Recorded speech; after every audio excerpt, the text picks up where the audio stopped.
বাড়াবাড়িও করা যাবে না, ছাড়াছাড়িও করা যাবে না, মাঝামাঝি থাকতে হবে, ঠিক কি না? আমরা শিথিলপন্থীও না, আমরা কট্টরপন্থীও না, আমরা মধ্যমপন্থী। আমরা কি পন্থী? বাড়াবাড়ি করবেন, ছাড়াছাড়ি করবেন, কই থাকবেন? মাঝামাঝি।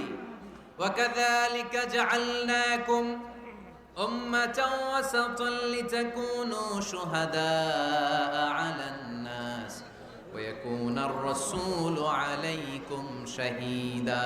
সুবহানাল্লাহ পড়েন। অনুরূপভাবে আমি তোমাদেরকে মধ্যমপন্থী জাতি হিসেবে তৈরি করেছি, যাতে পৃথিবীতে তোমরা এই মধ্যমপন্থাকে চর্চা করতে পারো, ঠিক কিনা?